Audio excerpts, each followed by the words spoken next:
आप में से जो भी विद्यार्थी वीडियो गेम खेलते हो या देखते हो, क्योंकि आजकल देखना और खेलना दोनों ही कार्यक्रम चल रहे हैं, उनके लिए यह खबर बहुत काम की है।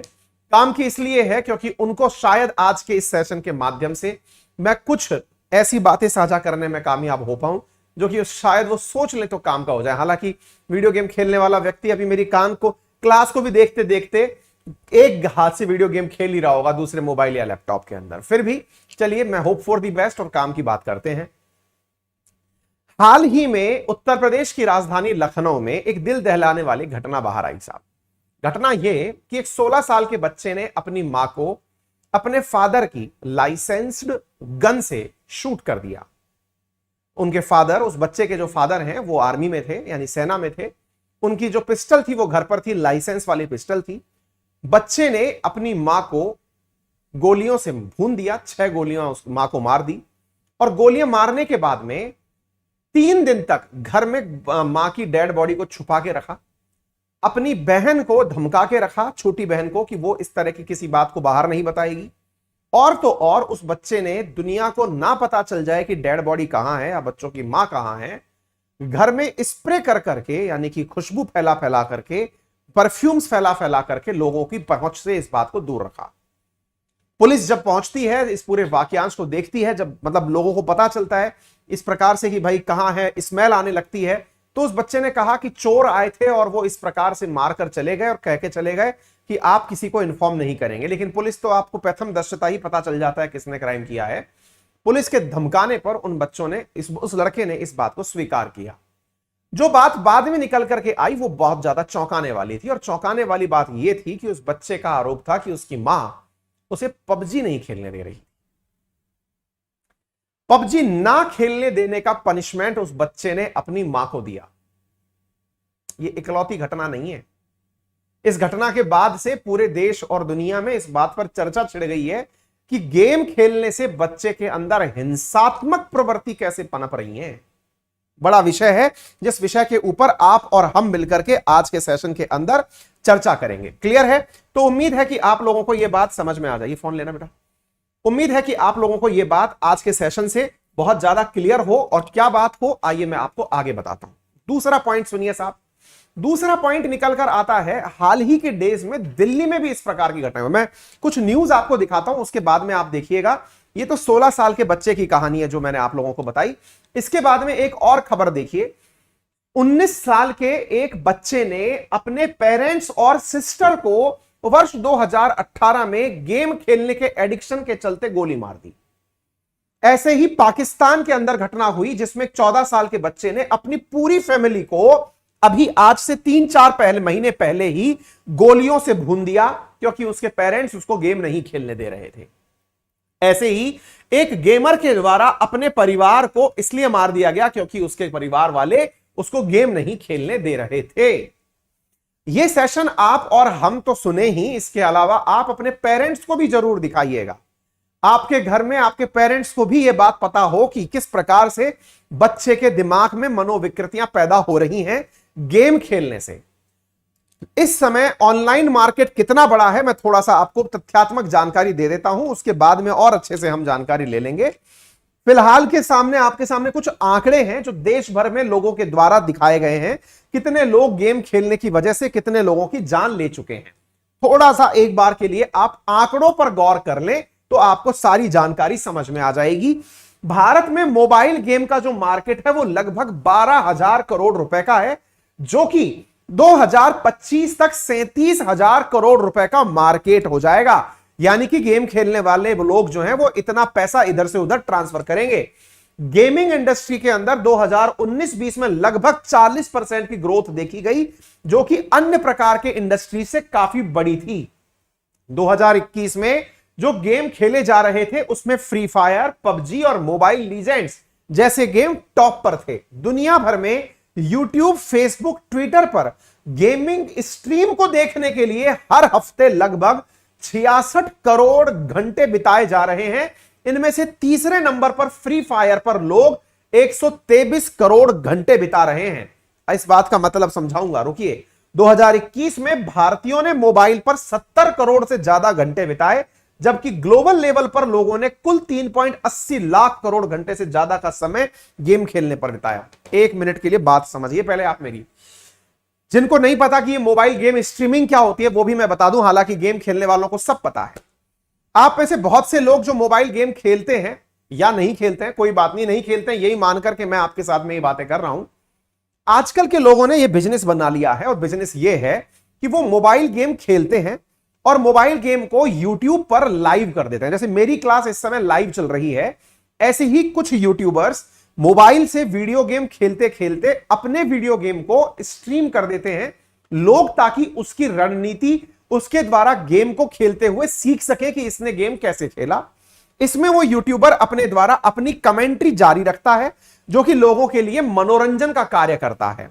लोग इसकी वजह से अपने पूरे ध्यान को गेम में लगा के रखते हैं और एक प्रकार से समझिए कि यूट्यूब पर स्ट्रीम करके भी वो यूट्यूबर अपना पैसा कमा रहा होता है। एनीवे, फिलहाल के लिए मैं आपको एक बहुत बेसिक बात समझाने का प्रयास कर रहा हूं। बेसिक बात है आपके दिमाग में निकलने वाले डोपामाइन की। डोपामाइन का मतलब होता है एक प्लीजिंग हार्मोन जो आपको खुश करता है। खुश करने के हार्मोन्स के कारण किस प्रकार से लोग हत्या कर देते हैं लोगों की, मैं उसके बारे में आपके साथ चर्चा करता हूं। एक बार के लिए इसको समझने का प्रयास करिए मेरे प्यारे साथियों। सामान्यतया हमारे दिमाग को आदत होती है हैप्पी रहने की।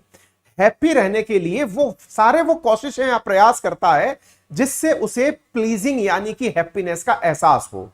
प्लीजिंग फील कराने के लिए हमारे दिमाग में कुछ इस प्रकार के कनेक्शन ऑलरेडी सेट हो रखे होते हैं जिन्हें हमने बचपन में बहुत सारे एक्सपेरिमेंट्स के नाम से सुना होगा। आप में से बहुत सारे लोगों ने एक एक्सपेरिमेंट सुना होगा जिसमें यह बताया जाता है कि यदि किसी एक कुत्ते को एक फिक्स टाइम पर घंटी बजा करके बिस्किट्स डाले जाएं और लगातार कई दिनों तक अगर यही हरकत दोहराई जाए तो कुछ समय बाद यदि आप बिस्किट नहीं भी डालेंगे और केवल घंटी बजाएंगे तो उस कुत्ते के मुंह से लार टपकना शुरू हो जाता है। यानी कि हमारे दिमाग की कंडीशनिंग शुरू हो चुकी होती है कुछ हरकतों से। उदाहरण के लिए यदि मैं आपसे यह कहूं कि आप रेगुलर आरएनए देखते हैं, आपको किसी कारणवश यह पता चले कि सर की क्लास आज नहीं हो रही, जैसे कल के दिन मेरी क्लास नहीं हुई, बहुत ही वियोग वाले मैसेजेस मुझे प्राप्त हुए। कारण यह नहीं था कि आपको मेरे एक दिन क्लास ना लेने से बहुत बड़ा लॉस हो गया हो, कारण यह था कि आपकी आदत में शुमार हो चुका था। आपकी आदत में मेरी क्लास के बाद से यह समझ में आने लगता है कि मैंने आज कुछ किया है। एक प्लीजिंग जो एहसास है वो प्लीजिंग एहसास कल कहीं छूट गया था। जैसे ही वो एहसास छूटा आपके अंदर नर्वसनेस आई। ये जो नर्वसनेस है ना, यही धीरे धीरे आपके अंदर कमजोरी लाती जाती है। मैं इसको थोड़ा और व्याख्या करता हूं। अब समझ के चलिए कि मैं एक ही हरकत को बार बार दोहरा रहा हूं। उदाहरण के रूप में मुझे मीठा खाना पसंद है। मैंने आज मीठा खाया, लंच में खाया, मुझे बहुत आनंद आया। मैंने कहा चलो भाई मजा आ गया, आज तो मन भर के मीठा खा लिया। फिर आप मेरे सामने वही मिठाई डिनर में लेकर आ गए कि सर मिठाई है खाइए। मैंने डिनर में भी मिठाई खाई, मजा आया। अगले दिन ब्रेकफास्ट में भी आप उसे लेकर के मुझे आ गए, मजा आया। अगले दिन लंच में भी लेकर आ गए, फिर डिनर में भी लेकर आ गए। डिनर में मैंने कहा भाई सुन, इसको रख ले भाई, मुझसे नहीं खाएगी यार। मतलब मेरे अंदर जो खुशी का जो पहली दृश्य में इंस्टांस था वो बरकरार नहीं रह पाया। मेरे दिमाग को अब मिठाई से ज्यादा किसी और चीज से किक चाहिए थी, यानी उसे थ्रिल चाहिए था कि हां खुशी मुझे मीठा खाने से होती है, समझ में आ रहा है। लेकिन अब चूंकि ये रिपीटेटिव हो रही है, मजा नहीं आ रहा है, मुझे इससे अच्छा मजा चाहिए। तो फिर क्या करूं? फिर कुछ और ढूंढते हैं। और ढूंढने के नाम पर क्या हुआ, मैं अपनी पसंद के काम करने लगा कि मुझे पसंद है दोस्तों से गप्पे लगाना। गप्पे लगाने निकला, मुझे बहुत खुशी हुई। मैं 2 घंटे गप्पे लगाया, 3 घंटे गप्पे लगाया, फिर बोर होने लगा। क्यों? क्योंकि जो थ्रिल आई थी वो अब जा चुकी थी। वीडियो गेम के साथ क्या होता है अब आप वो सुनिएगा। वीडियो गेम असल में आपके इस डोपामाइन के लेवल को एक्सट्रीम तक ले जाने में कामयाब होते हैं, क्योंकि उनके वीडियो गेम्स में मल्टीपल लेवल्स होते हैं जो कि एंडलेस तरीके से काम करने की कैपेसिटी रखते हैं। जब गेम आप शुरू करते हैं तो पबजी जैसे गेमों में अगर आपको टारगेट बना के किलिंग करनी है तो आपको पहले एक सिंपल टारगेट दिया जाता है। आपको सिंपल टारगेट टच करने के बाद खुशी का एहसास होता है कि देखो मैंने पहली ही बार में टारगेट टच कर दिया। अब आपके लिए डिफिकल्टी लेवल बढ़ता जा रहा है, बढ़ता जा रहा है, बढ़ता जा रहा है। यानी आपकी खुशी के लिए जो डोपामाइन आपको चाहिए वो वीडियो गेम आपको उपलब्ध करा रहा है। वीडियो गेम वाले इतने पागल नहीं हैं, उनको बहुत अच्छे से आपको अंगेज करना आता है। अंगेज करने के लिए वो आपके साथ हर दिन कुछ नए प्रयोग, नए डिफिकल्टी लेवल डालते जा रहे हैं, कुछ ऐसे टास्क आपको दे रहे हैं जिनको करने से आपको प्लीजिंग एहसास हो रहा है। सर, इस प्लीजिंग एहसास को यदि किसी ने मुझसे छीन लिया तो क्या होगा? आपके गुस्से का गांस बन जाएगा।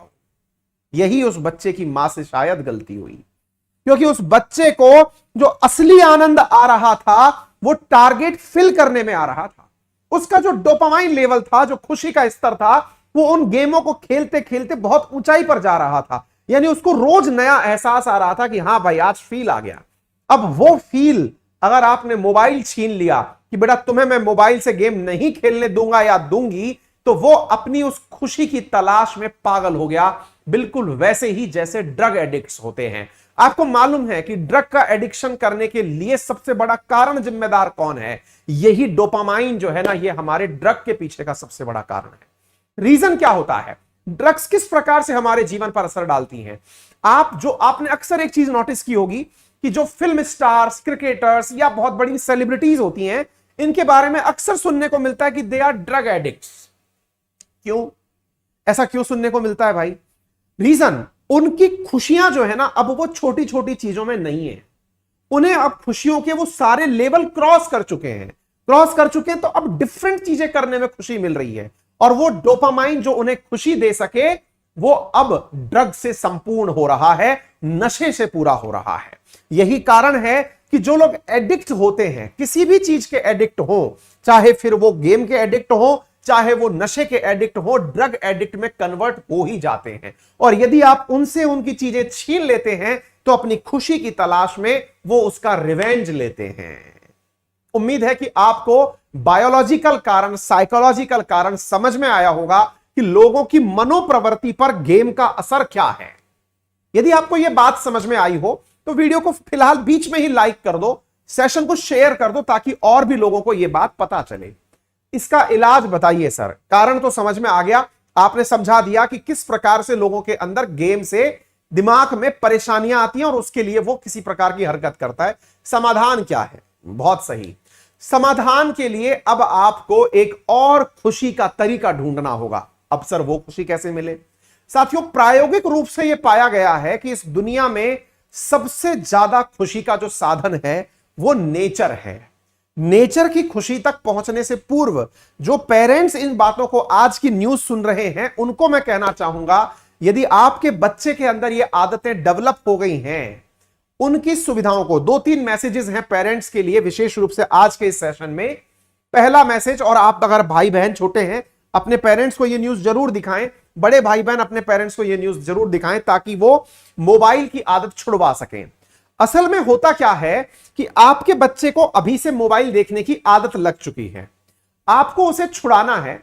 आपने फिलहाल क्या किया? अपने रोते हुए बच्चे को चुप कराने के लिए उसे खुश करने का साधन दे दिया। अपना बचपन याद करिए कि आपको खुश करने के लिए यदि घर वाले 2 पेन भी पकड़ा देते थे। मैं मेरा बचपन याद करता हूं, माचिस के खाली डब्बों से ट्रेन बना के खेला करता था। आप में से भी बहुतों ने यह कारनामे किए होंगे। अपना बचपन याद करके देखिए कि कागज की कश्ती और कागज की हवाई जहाज बहुत बना के उड़ाए हैं।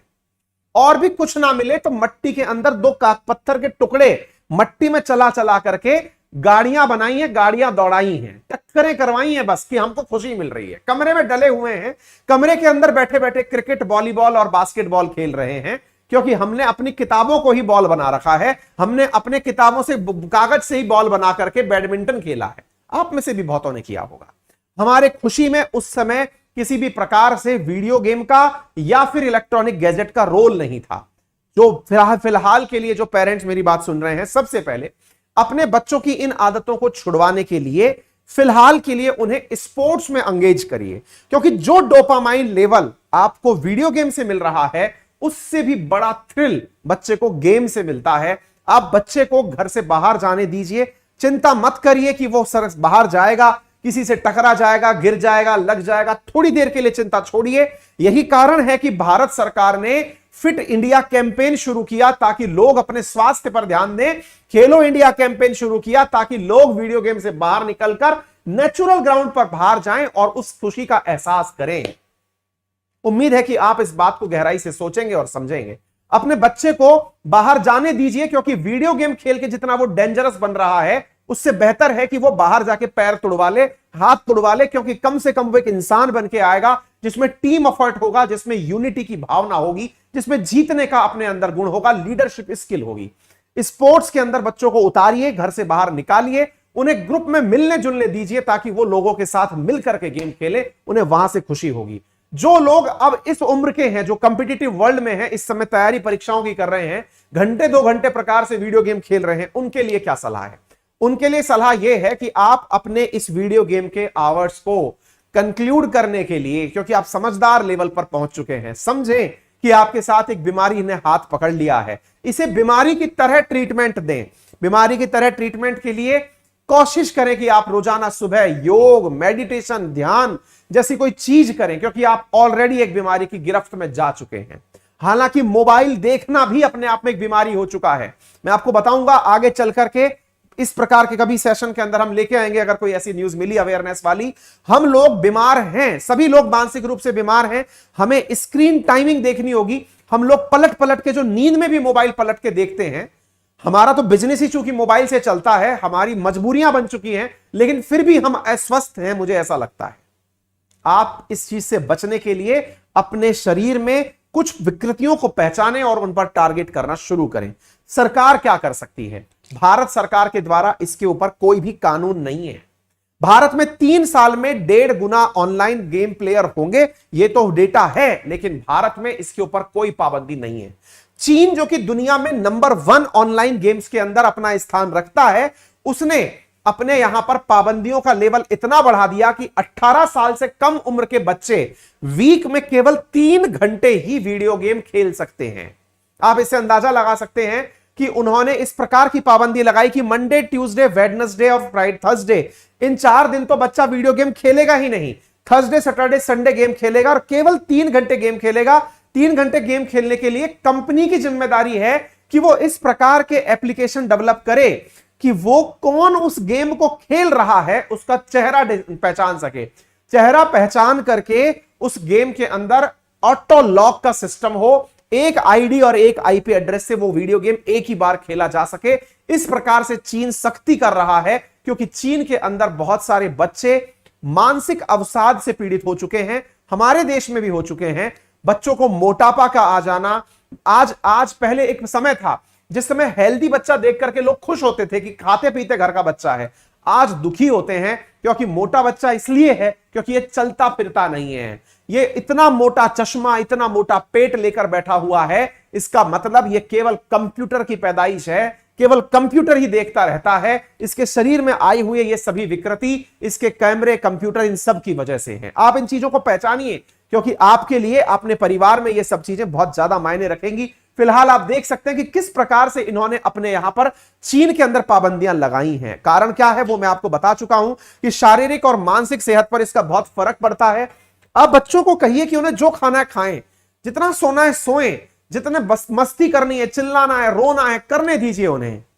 मोबाइल से बचा लीजिए, क्योंकि भविष्य जो है ना वो बच्चे, बहुत सारे लोग आजकल क्या है, बहुत सारी कंपनीज जो है ना वो बच्चों को अभी से ही सॉफ्टवेयर लिखना सिखा रही हैं। बहुत सारे बच्चों को प्राउड फील होता है कि मेरे बच्चे को कोडिंग आती है। अरे वो जो कोडिंग उसको आती है ना, आज मेरी उम्र में अगर आप मुझे कोडिंग सिखाओगे, जो आप उस बच्चे को बचपन में सिखा रहे हो, मैं घंटे भर में सीख जाऊंगा जिसको वो सिखा रहे हैं। इतनी भी बड़ी चीज नहीं सिखा रहे हैं आप उस बच्चे को। जबरदस्ती बच्चे के पैर में बड़ों के जूते मत पहनाइए। जरूरत पड़ेगी तब वो ऑटोमेटिक सब चीजें सीख जाएगा। आपका बच्चा ब्रिलियंट होगा तो टीचर अपने आप आपको बता देगा कि इस बच्चे को 4 काम एक्स्ट्रा करवाइए, क्योंकि इसकी बुद्धि बहुत ज्यादा है। जबरदस्ती मत जोर डालिए यह समझने का कि हमारा बच्चा आज ही आइंस्टाइन बन जाएगा। इस प्रकार की अपेक्षाएं उस पर मत ला दिए। ये एज ए फादर भी मैं बोल रहा हूं, मेरे भी 2 बेटियां हैं, मैं खुद घर में इन चीजों को फेस करता हूं, तो मैं आपको बोल रहा हूं। मेरी छोटी बच्ची को अब एक आदत पड़ चुकी है कि वो वीडियो गेम देख के नहीं, मोबाइल देख के खाना खाती है। उसको पता है खाना खाना है तो घर वालों की आदत है, घर वाले चाहेंगे कि पहले मैं खाना खाऊं, तो उसके अंदर ये कंडीशनिंग हो चुकी है कि खाना खिलाने के लिए ये लोग मोबाइल चलाएंगे। अभी उसका भी इलाज चल रहा है कि हाँ भाई इसका भी मोबाइल कैसे छुड़ाया जाए, रुलाएंगे इसको, पिटाएंगे, भूखा रखेंगे, लेकिन इसका छुड़ाएंगे। आप समझिए ये चीज बहुत ज्यादा फर्क डालती है मानसिक रूप से। तो ये टेक्नोलॉजी एडिक्शन है। बहुत से डॉक्टर्स इसके बारे में अपनी बातें बोल चुके हैं। मुझे उम्मीद है कि आप अपने परिवार के नवयुवक बच्चे बच्चियों को बचा लेंगे, आप इनको डीप डिप्रेशन से बाहर निकाल लेंगे, ठीक है ना। तो आप सबसे उम्मीद है कि आप इस प्रकार की चीजों को रोकेंगे अपने बच्चे के अंदर। अगर हाँ एक चीज और बताऊं कि आपका जो बच्चा है यदि वो इस प्रकार की हरकतों से पीड़ित है, आप कैसे पहचानेंगे उसको कि साहब मतलब हमारा बच्चा पीड़ित है कि नहीं। आपके बच्चे में चिड़चिड़ाहट है, गुस्सा आ रहा है, अकेले रहने लग रहा है, आजकल वो आपसे बात ही नहीं कर रहा है, उसको आपको लग रहा है अरे हमारा बच्चा तो बहुत ज्यादा इंट्रोवर्ट है। मेरे कुछ रिलेटिव्स हैं, उनके बच्चों को मैं देखता हूं, पेरेंट्स तारीफ करते हुए पाए जाते हैं क्योंकि पेरेंट्स वर्किंग है और वो कहते हैं कि हमारा बच्चा बड़ा इंट्रोवर्ट प्रकार का है। आपको मालूम है आजकल बच्चों में ऑटिज्म नाम की बीमारी होने लगी है।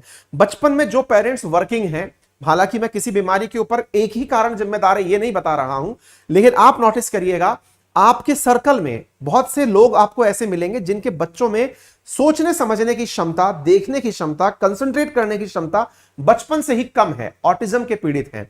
कारण क्या है, उन्होंने उस बच्चे का ध्यान पैदा होते ही मोबाइल में लगा दिया। उन्हें बड़ी खुशी हुई, बहुत सारे लोगों ने मोबाइल पर वीडियो और रील्स ऐसे डाल रखे हैं जिसमें वो दिखाते हैं हाउ सो क्यूट, देखो ये बचपन से ही मोबाइल चलाना जानता है। मुझे बहुत से न्यू पेरेंट्स मिलते हैं जो कहते हैं देखा हमारा बच्चा ना बचपन से ही मोबाइल का लॉक खोल लेता है। हमने कहा अच्छा, और अपना वीडियो खुद चला लेता है। अरे महाराज इस चीज का खुशी मत मनाइए, आप अपनी सुविधा के लिए बच्चों को अपनी खुशी का पात्र मत बनाइए। बचपन बिगड़ रहा है इनका भविष्य इतना बुरा बिगड़ेगा कि आप इनका जीवन भर इलाज करते करते थक जाएंगे। जो आज आप कमाने में लग रहे हैं ये कमाई इनके बचाने में लग जाएगी, सोचिएगा, है ना। तो आप इधर देखिए पढ़ाई और काम के परफॉर्मेंस में बच्चे के कम आने लगता है, रूटीन के काम उसके कम होने लगते हैं, काम में उसका मन नहीं लगता है। ये सब उसके फीचर्स हैं जिसमें वो बच्चा मोबाइल से पीड़ित है, ये आपको पता चल जाएगा। मोबाइल के पीड़ित होने के कारण अब भारत सरकार से अपेक्षा की जाती है कि वो जल्दी ही इस मोबाइल मार्केट में, जहां भारत इतने टॉप पर खड़ा है, दुनिया के टॉप 2 मार्केट में इंडिया कंसीडर होता है, कृपया करके भारत सरकार भी इस पर कुछ स्ट्रिक्ट कानून बनाए। हालांकि पबजी भारत में 2 साल पहले बंद हो गया, लेकिन सबके मोबाइल जो खेलने वाले हैं वो बढ़िया से पबजी खेल रहे हैं। भारत सरकार कहती है प्ले स्टोर पर नहीं दिखेगा, अपडेट ऑनलाइन नहीं आएगा। बच्चों ने ऑनलाइन की जगह साहब कंपनी की वेबसाइट से डाउनलोड कर लिया, सब तरह की चीजें ऑलरेडी उपलब्ध हो रही हैं। होने को तो हमारे देश में पॉर्न भी बैन है, लेकिन कौन से मोबाइल के अंदर बैन है ये आप बता दीजिए। क्योंकि हमारे यहां पर कोई चीज बैन होती है उसके ऑप्शन में 4 चीजें उससे पहले तैयार हो जाती है। जैसे सरकार को भी पता है कि शराब बंद कर दी तो 4 दुकानें कौन सी खुलेंगी, ये सब चीजें देखने की हैं। तो पबजी का जो मोबाइल एडिक्शन है वो किस प्रकार से बढ़ रहा है, अब मैं एक चीज और यहां पर आपको बताता हूं। देखिए पबजी छोड़िए, आप किसी भी वीडियो गेम को देखिए, बच्चों में आजकल चोरी करने की प्रवृत्ति, आप सोचकर देखिए हमारे बचपन में आपको याद होगा अपन लोगों को चोरने की जो आदत होती थी, चोरी की इंसान के अंदर शायद पैदाइशी आदत होती होगी। जैसे मेरे अंदर बचपन से मुझे जो आदत पता थी, घर में लड्डू बने रखे हैं, घर वालों ने एक लड्डू ऑफर किया, हम दूसरा भी निकाल के खा गए। हमको हमारा वो बचपन याद है। घर वालों ने मना किया था कि बेटा टीवी चला के मत देखना, घर वाले इधर उधर हुए, हमने खट से टीवी पे स्कोर देख लिया, हमें वो चोरी याद है। हम बचपन से जिनकी कहानी सुनते आए हैं, लॉर्ड श्री कृष्णा, उनकी चोरी हमें मक्खन की पता है। आज जो चोरियां हो रही हैं, धन की चोरी हो रही है। मतलब जिस बच्चे को नोट की वैल्यू नहीं पता है वो आजकल ऑनलाइन चोरी करके ऑनलाइन सामान खरीद ले रहा है। क्या खरीद रहा है? वीडियो गेम पर उसको बहुत बढ़िया गन चाहिए, हालांकि फिजिकली नहीं आएगी उसके पास, वीडियो गेम पर ही बढ़िया तरीके की शूटिंग वाली गन चाहिए, वो परचेज कर ले रहा है। ये सब रिपोर्टेड है। आप देखिए पबजी की वजह से 12 साल के बच्चे ने 3 लाख रुपए अपने पेरेंट्स के पास से चुरा लिए। 12 साल के बच्चे ने। जालंधर के एक बच्चे ने 50,000 रुपए अपने फादर के पास से चुरा लिए। आप इधर देखिए 16 साल के बच्चे ने 10 लाख रुपए अपने मां के अकाउंट से चुरा लिए। ये अपने देश की खबरें हैं भाई।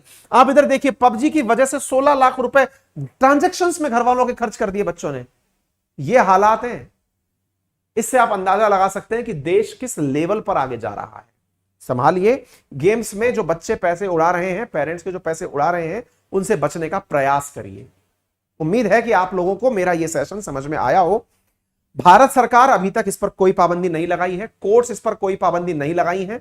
उन पाबंदियों के बावजूद भी आपसे गुजारिश है, कॉल कर लो, उन पाबंदियों के बावजूद भी आपसे गुजारिश है कि आप सेल्फ रोक लगाएं। अपने ऊपर, ठीक है ना। उम्मीद है कि आप इस प्रकार की चीजों पर ध्यान देंगे। ये मेरा आपसे अनुरोध है, अपने परिवार में हो रही इस घटनाओं से बचेंगे। अगर आपको ये सेशन आपके लिए उपयोगी लगा हो तो मेरा निवेदन है कि एक बार के लिए सेशन को लाइक कर दीजिए, साथ में जितना ज्यादा हो सके इस वीडियो को अपने सभी साथियों से शेयर करिए, जिनके परिवार में अभी आप में से बहुत से बच्चे ऐसे होंगे जो कह रहे होंगे सर अभी हम तो पेरेंट्स बने ही नहीं, हमें ज्ञान क्यों दे दिया। आपकी नजर में बहुत से ऐसे पेरेंट्स होंगे, उन्हें यह चीज जरूर आप शेयर करें। अनअकैडमी पर अगर आप यूपीएससी की तैयारी करते हैं तो हाँ, सुबह के लिए ध्यान रखिएगा, सुबह हमारी स्पेशल क्लास चल रही है 7:30 बजे, आप उसमें प्रेजेंट हो। यूपीएससी कैटेगरी के अंदर अगर आप तैयारी करते हैं तो अनअकैडमी पर इस समय अनअकैडमी लाइट में आप लोगों को प्रीलिम्स को ध्यान में रखते हुए बहुत ही शानदार प्रकार के, सोचिए 55,000 से ज्यादा बच्चे हमारे अनअकैडमी लाइट पर जुड़े हुए हैं। प्रोडक्ट की आप उपयोगिता इससे समझ सकते हैं, ठीक है ना। ये टेस्ट सीरीज है, पेड टेस्ट सीरीज है जिसमें आप कनेक्ट कर सकते हैं, ठीक है बेटा। इसमें आपको बेस्ट एडुकेटर्स के द्वारा तैयार की हुई कंटेंट मिलती है, आप इसको अंदर पार्टिसिपेट कर सकते हैं, ठीक है बेटा। इसके अलावा अनअकैडमी के प्रीलिम्स और सीसेट को आप टारगेट करके पढ़ सकते हैं। अनअकैडमी के कोर्सेज में रेज ए हैंड फीचर है, यदि आप टीचर से डाउट पूछना चाहते हैं तो आप डाउट पूछ सकते हैं। प्लस कोर्सेज में हमारे साथ आपको जो कंटेंट दिया जाता है उसमें प्रॉपर तरीके से पीडीएफ प्राप्त होती है। पीडीएफ के साथ साथ आपको पूरा टेस्ट एनालिसिस होता है, टीचर से बात करने का मौका मिलता है। हमारे आइकॉनिक कोर्सेज के अंदर आप टीचर से डायरेक्ट बात कर सकते हैं, क्लास के दौरान उससे कनेक्ट हो सकते हैं, अपने डाउट पूछ सकते हैं, सारा कंटेंट पीडीएफ के फॉर्मेट में प्राप्त कर सकते हैं। ये हमारे सब्सक्रिप्शन का एक और टाइप है जिसे आप आइकॉनिक के नाम से जानते हैं।